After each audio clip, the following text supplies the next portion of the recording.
మీరు ఎప్పుడైనా సరే డిస్టర్బ్ అవుతున్నాను, శోధించబడుతున్నాను, అది ఐహిక విచారాల వల్ల కావచ్చు, అంటే శరీర సంబంధమైన విషయాలు కావచ్చు, లేకపోతే నీ జీవన సంబంధమైన విషయాలు కావచ్చు, లేకపోతే నీ హెల్త్ ఇష్యూస్ కావచ్చు, నీ జీవన సంబంధమైన విషయాలు కావచ్చు, లేకపోతే నీ హెల్త్ ఇష్యూస్ కావచ్చు, లేకపోతే నీ ఫ్యామిలీలో అల్లర్లు కావచ్చు. కొన్ని కుటుంబాల్లో పాపం మంచోళ్ళే, అందరూ మంచోళ్ళే, కానీ తరచు గొడవలు గొడవలు గొడవలు గొడవలు గొడవలు, ప్రశాంతత ఉంటుంది ఇళ్లలో. కొంతమంది అలా ఇబ్బంది పడుతూ ఉంటారు. ఏమనుకుంటారో తెలుసా, ఈ గొడవలకు మూలం ఏమనుకుంటారు? మా ఆయన బుద్ధి మంచిది కాదు అనుకుంటుంది భార్య. నా భార్య పనికి మాలింది కాబట్టి గొడవలు అనుకుంటాడు భర్త. విచిత్రం ఏంటంటే ఇద్దరు మంచోళ్లే, కానీ మధ్యలో వాడు చేరాడు సైతాన్. దురాత్మలు చేరినాయి, కయ్యాలు పెట్టేది. అన్ని పనులు ఒకే ఆత్మ చేయదండి. మనుషులలో లైంగికేచ్ఛలను రెచ్చగొట్టే దయ్యం ఒకటి ఉంటుంది, అల్లర్లు పెట్టే దయ్యం ఒకటి ఉంటుంది, ఆత్మహత్యలకు రేపే దయ్యం ఒకటి ఉంటుంది, దుర్వ్యసనాలకు రేపే దయ్యం ఒకటి ఉంటుంది. దేని డ్యూటీ దాందే. మిలిటరీలో నౌకాదళం, నేవీ, విమానదళం, ఎయిర్ ఫోర్సు, అలా రకరకాల దళాలు ఉంటాయిగా, ఎవరి డ్యూటీ వాళ్ళదే. అట్లాగే వీడి దయ్యాలను కూడా విభజించాడు అన్నమాట. అన్ని దయ్యాలు ఒకే పని చేయవు, ఒక్కో దానికి ఒక్కో డ్యూటీ. కొన్ని దయ్యాలు మనుషుల్లో దుర్వ్యసనాలను రెచ్చగొడతాయి, కొన్ని మనుషుల్లో లైంగికేచ్ఛలను రెచ్చగొడతాయి, కొన్ని దయ్యాలు విపరీతమైన కోపాన్ని రెచ్చగొడతాయి. ఆ కోపం వచ్చినప్పుడు ఎంత పనైనా చేస్తారు వాళ్ళు. నియంత్రణ ఉండదు కోపంలో. తర్వాత చాలా బాధపడతారు. కోపం వచ్చింది, ఇంట్లో విలువైన సామాన్లన్నీ పగలగొడతాడు. మళ్ళీ అవన్నీ కొనాలంటే మళ్ళీ అప్పులు చేయాలి వాడు. మళ్ళీ ముసుగేసుకొని కూర్చుంటాడు, ఆ మొక్కలు అయిపోయినాయని ముందు పెట్టుకొని. అంటే కోపంలో నియంత్రణ కోల్పోయిన పరిస్థితి. కొంతమందికి తరచు ఆత్మహత్యల ప్రేరేపణ. చావాలి చావాలి, చస్తే పోయిద్ది, ఈ వేదం తట్టుకోలేను అని తరచు చావును గూర్చినటువంటి ఆ ఆలోచనలు, అదొక దయ్యం. చిన్న సమస్యను కూడా భూతత్వంలో చూపించి, అసలు ఎట్లా తట్టుకుంటున్నావు నువ్వు, ఎవ్వరు నిన్ను ప్రేమించట్లా, ఎవ్వరు నిన్ను అర్థం చేసుకోరు, ఎవ్వరు నీ గురించి ఆలోచించరు, అసలు ఎందుకు బతకాలి నువ్వు, అది జాలిపడ్డట్టు మాట్లాడేది ఆ దయ్యం. చచ్చిపో చచ్చిపో చచ్చిపో చచ్చిపో, చావాలని నువ్వు ఫిక్స్ అయిపోతే ఐడియాలు కూడా అదే ఇచ్చింది, ఎట్లా ఈజీగా చావచ్చు. దేని డ్యూటీ అదే చేస్తుందండి. అవి పిలుచుకుంటాయి, ఉదాహరణ ఒకటి పిలుచుకుంటాయి. దేనికి అవకాశం వస్తే అది ఎంటర్ అయ్యింది. నేను చెప్పేది ఒట్టి మాటలు కాదు, లేఖనంలో కొన్ని రకాల పనులు చేసే ఆత్మలను గురించి మాట్లాడాడు. అబద్ధాలు ఆడించే ఆత్మ ఒకటి ఉంది, మూర్ఖత కలిగిన ఆత్మ ఒకటి ఉంది, గాఢ నిద్రాత్మ ఉంది. ఆత్మ పట్టినోడు ఊరక నిద్రపోతుంటాడు. స్తోత్రం. ఇక వాడికి ఎన్ని మందులు అన్నా వాడు నిద్రపోతా. ఇది గాఢ నిద్రాత్మ అన్నమాట, మూర్ఖత గల ఆత్మ. అది పట్టినోడు ఇక ఎన్నన్నా చెప్పి నేనేనో అంటుంటాడు. అదొక ఆత్మ. అబద్ధాలు ఆడించే ఆత్మ ఇదొక ఆత్మ. ఇదన్నీ బైబిల్లో ఉన్నాయి నేను చెప్పేవి. మెంటల్ ఎఫెక్ట్ తెచ్చే దయ్యం ఒకటి ఉంది, అది సౌలుకు పట్టింది. అది పట్టినప్పుడల్లా పిచ్చి మాటలు మాట్లాడతాడు, కేకలేస్తుంటాడు అన్నమాట. ఇదంతా లేఖనం చెప్పిన సాక్ష్యం. ఉన్నాయి, రకరకాలు ఉన్నాయి. కొంతమంది ఏంటంటే ఈయన తేడా అని ఆమె అనుకుంటుంది, ఆమె తేడా అని ఈయన అనుకుంటాడు. కానీ కాదు, సమస్య వేరు, ఇంట్లోకి ప్రవేశించింది వేరు. భార్యో భర్తో కూర్చోవాలి దేవుని ముందు. దేవా, ఏం జరుగుతుంది నా ఇంట్లో, ఎందుకు నా ఇంట్లో సమాధానం లేదు? నీతిమంతుల గుడారంలో సమాధానం ఉండాలి కదా. సమాధాన పాత్రులం కామా మేము? చెప్పు నాయన, నా పాపమా, నా భార్య పాపమా, నా పాపమా, నా భర్త పాపమా, ఏం జరుగుతుంది? కూర్చో. ఉండగలిగితే ఉపవాసం ఉండు. ఉపవాసం ఉండలేకపోతే కనీసం ప్రార్థనన్నా పట్టుదలగా చేయి, గురి కలిగి చేయి.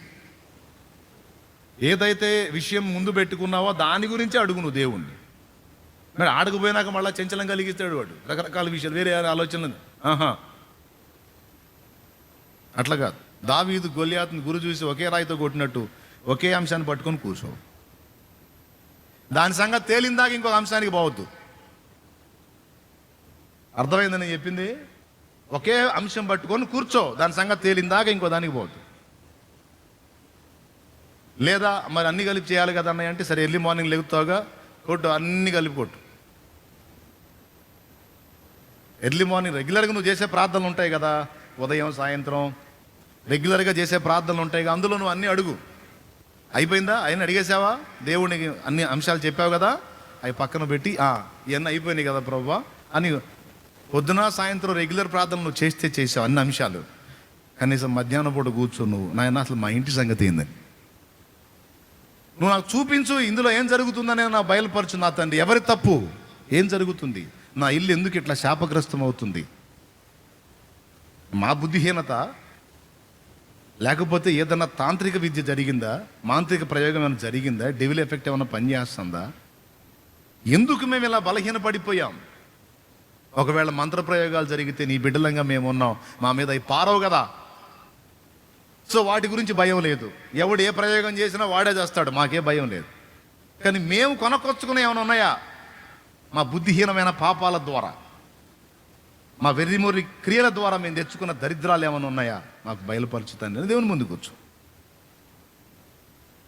ఖచ్చితంగా అది అవుననో కాదనో నీకు దేవుడు స్పష్టపరుస్తాడు. స్పష్టత వచ్చిందాకా నువ్వు లేవద్దు, ప్రార్థన మానొద్దు. అదే అంశం కోసం నువ్వు ప్రేయర్ చేయాలి. ఉద్యోగ ప్రయత్నంలో ఉన్నావు, ఉదయం సాయంత్రం రెగ్యులర్గా నువ్వు చేసే ప్రార్థనలు నువ్వు చేస్తావు.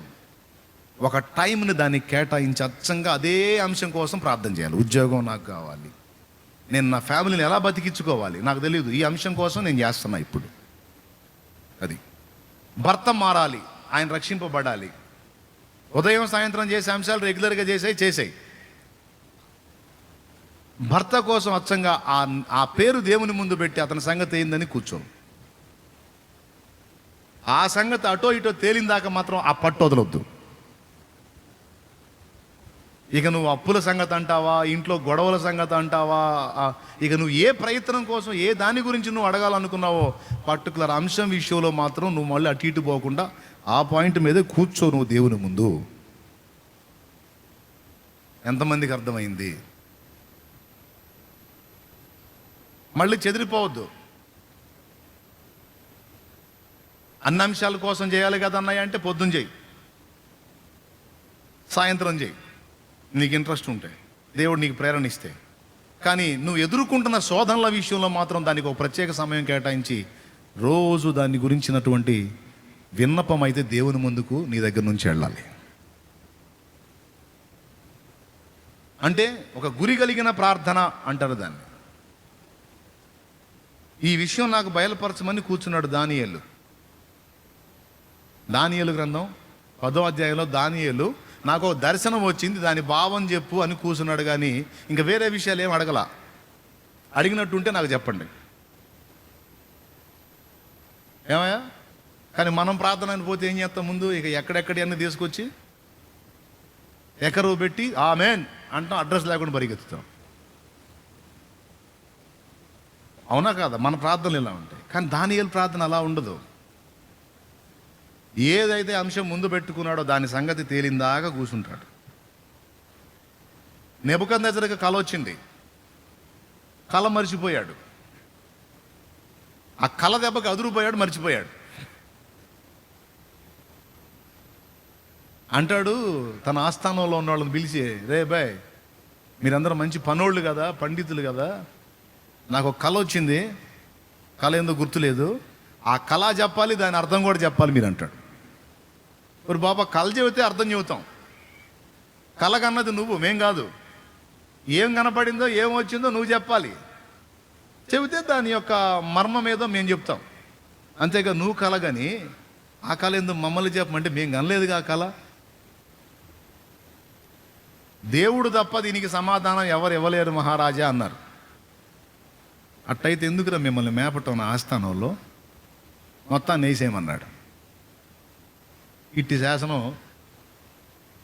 దానియేలుకు కూడా తెలిసింది. తెలిసినప్పుడు అధికారి దగ్గరికి వెళ్ళి రాజుగారు పర్మిషన్ ఇస్తే, కొంచెం టైం ఇస్తే రాజుగారు కన్నా కళ దాని భావం రెండు నేను చెప్తానన్నాడు దానియేలు. ఆ పర్మిషన్ తీసుకొని వెళ్ళి ఆ కళ దాని యొక్క భావాన్ని గురించి అడిగాడా, లేకపోతే ఎక్కడెక్కడ సంగతులన్నీ విజ్ఞాపన చేశాడా? ఒక్కసారి ఆలోచించండి. అసలు పాయింట్ మీద మనసు పెట్టాడా, లేకపోతే ఎక్కడెక్కడని అడిగాడా? నో, ఏదైతే పాయింట్ పెట్టుకున్నాడో దాని సంగతి తేలిందాకా ఇంకో దానికి పోడు. అది దానియేలు పద్ధతి. యేసయ్య ప్రార్థించినా అంతే, భక్తులు ఎవరు ప్రార్థించినా అంతే. ఇది మనకు తెలియదు. ప్రార్థన అని మోకాళ్ళు వేస్తే ఇక ఎక్కడెక్కడ మనకు గుర్తున్నాయి అన్నీ తీసుకొచ్చి అడిగేదని ఆ కుప్ప ముందు పోసేది ఆయన ముందు. ఏ సునాములు అడుగుతున్నాం తండ్రి, ఇది తెగి లేకపోతే లేదు, ఏ సునాములు ఆమెన్ హో అని లేచిపోతారు.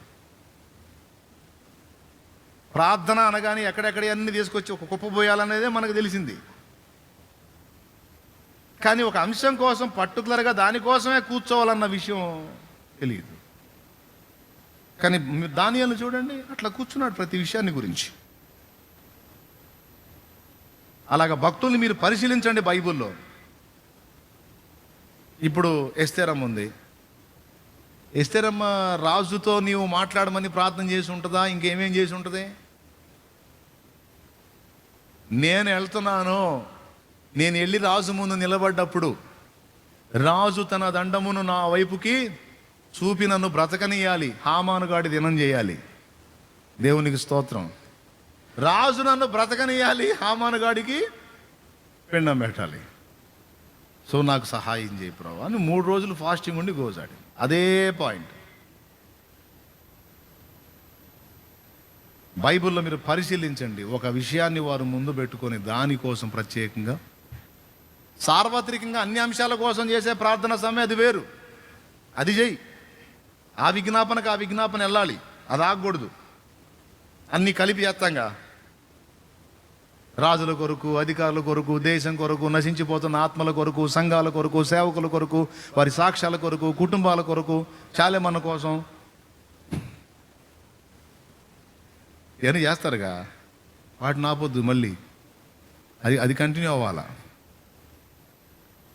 తర్వాత నువ్వు ఏ ఏ విషయాలలో ఇబ్బంది ఎదుర్కొంటున్నావో, లేకపోతే నీకు సంబంధించిన వారు వేటిని ఎదుర్కొంటున్నారో, ఒక రోగికి స్వస్థత కూడా దేవుడిస్తాడు.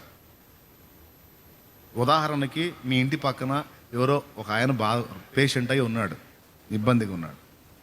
నేను చెబుతున్నా, పట్టుదల బట్టి కూర్చో. అదే నేమ్తో ఆ పర్సన్ విషయంలో నువ్వు సమాధానం ఈ ప్రభువాన్ని కూర్చో. నువ్వు దేవుని గోజాడు. అదే పాయింట్ పెట్టుకొని అది అటో ఇటో తేలిందా గోజాడు. ఖచ్చితంగా ఏదో ఒక రిజల్ట్ దేవుడు ఇస్తాడు నీకు.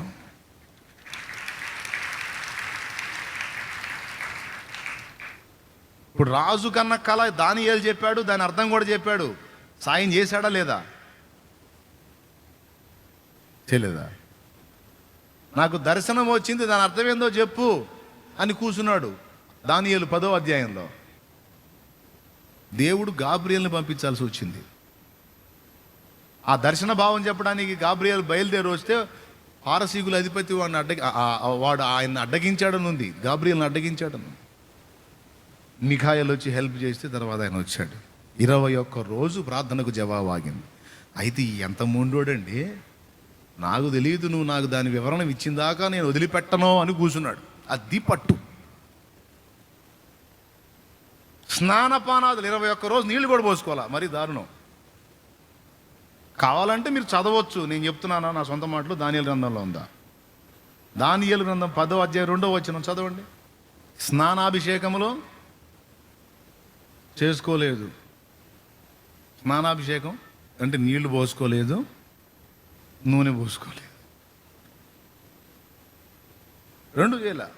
అంటే 21 రోజు పిచ్చోళ్ళగా అక్కడే కూర్చున్నాడు. నెహెమ్యాని కూడా మీరు చూడండి, ఏదైతే ఉందో మెయిన్ దానికోసమే ప్రార్థన చేస్తాడు. రాజు దగ్గరకు పోతున్నాను, ఇతని మనసుని కదిలిచ్చయ్యా అంటాడు. ఇదిగో ఇక్కడ ఈ విషయంలో నాకు సహాయం చేయయ్యా అంటాడు. ఈ విషయంలో వాళ్ళు మమ్మల్ని ఎగతాళి చేస్తున్నారు, సాయం చేయ అంటాడు. 21 రోజు మొండిగా కూర్చున్నాడు. ఆ దర్శన భావం చెప్పాలా నీకు, ఎక్కడెక్కడైనా చేయలా, కూర్చున్నాడు అంతే. నాకు తెలీదు, చెప్పు నువ్వు దర్శనం భావం చెప్పు నాకంటే. దూతను పంపాల్సి వచ్చింది. 21 రోజు శత్రువు అడ్డగించినప్పటికీ నేను లేవలా. అది తెలీదు, నువ్వు పంపించకపోతే నేను లేవను, అవసరమైతే ఇంతను అయిపోతాను. గాబ్రియేల్ వచ్చి 21 రోజులప్పుడు దానియేలు నీవు బహుప్రియుడు అని చెప్పి ఆ దర్శన భావాన్ని వివరిస్తాడు. ప్రియులారా, ఎందుకు ఈ మాట మీకు ఇంతగా నొక్కి చెబుతున్నానంటే తెల్లవారేసరికి మర్చిపోతారని అనే జీవితంలో మర్చిపోకూడదని. దేవునికి స్తోత్రం కలుగును గాక. దయచేసి మీరు చదువుకున్న వాళ్ళైతే పెన్ను నోట్స్ మీకు అందుబాటులో ఉంటే రాసుకోండి ప్లీజ్, గుర్తు రాసుకోండి. నిజంగా దేవుని కార్యాలు చూడగోరినట్లయితే, ఈ అంత్య దినాల్లో దేవుని యొక్క ప్రభావాన్ని అనుభవించగోరినట్లయితే ఇది పద్ధతి. ఏ విషయమైనా సరే, నువ్వు సేవకుడివా అట్లయితే ఆ సంఘ సంబంధమైన విషయాల సంగతి ఏందో తేలిందాకా కూర్చోవాలి, పరిచర్య కోసం కూర్చోవాలి. ఏ ప్రయత్నం అయితే నువ్వు చేస్తున్నావు దాని సఫలతని నువ్వు పొందినట్లు అదే అంశం మీద కూర్చోవాలి. ఒక దాని మీద మనసు పెట్టి దాన్ని సాధించిన దాకా పట్టొదలొద్దు. కానీ చాలామందికి ఇది తెలియదు. ఇలా నేను పట్టుబట్టాలి, కూర్చోవాలి, దేవుని దర్శనం పొందాలి, దేవుని వాక్కు పొందాలి, దేవుని దగ్గర నుంచి జవాబు పొందాలి అనేది తెలియదు. నేను అలా కూర్చున్నప్పుడు దేవుడు నాకు స్పష్టపరిచి నా దోషములను పరిహరించుటయ్యేగాక, నన్ను శోధించేటువంటి అపవిత్రాత్మలను వెళ్ళగొట్టుటయ్యేగాక, దేవుని పని చేయడానికి అవసరమైన ఆధారమైనటువంటి వాక్య సత్యమును కూడా నాకు చేతబట్టించాడు. ఆయన పాదాల దగ్గర కాచుకొని కనిపెట్టుకొని గోజాడిన వారిని సిగ్గుపరిచే దేవుడు కాదు. కాబట్టి మీరు ఎదుర్కొంటున్న సమస్యలకు అసలు కారణం ఏదో తెలుసుకోండి.